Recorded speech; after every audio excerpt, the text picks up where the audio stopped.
Kawawalan ng halaman ko. Hindi ko pa siya maayos ngayon eh.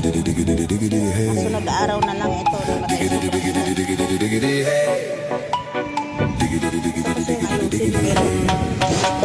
Ba pwede ngayon eh. Ayun o, nasira na ng ano. Ay naku. Sinira na talaga nila lahat.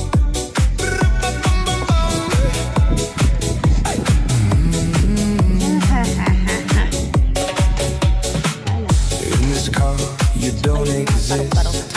Don't tell me what to do when you lose your keys and you crash into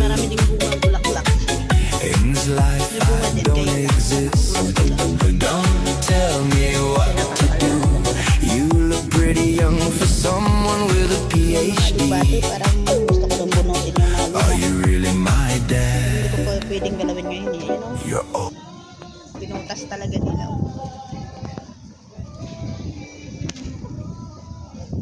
Yan, kailangan dagdagan ng lupa. Nahalukay na din nila yung lupa.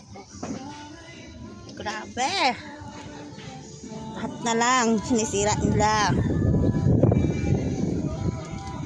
Napapakinabangan ko naman yung mga yan. Ito nga, inangat-ngat na din ulit. Na dapat hindi.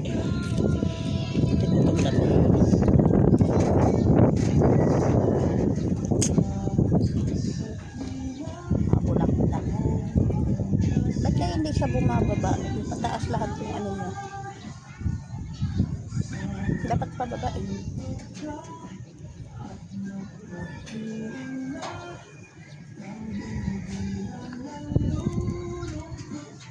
Yan, pangit na. Bubunutin ko na yung mga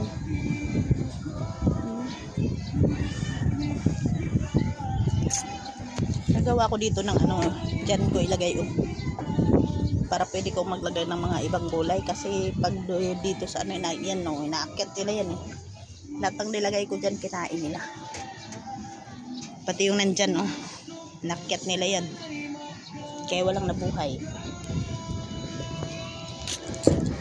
Kahit nga oh, tingnan mo, may nilagay ako dyan na mga ano, yan oh, tumubo lang ng maliit, hinakyat na kaagad nila.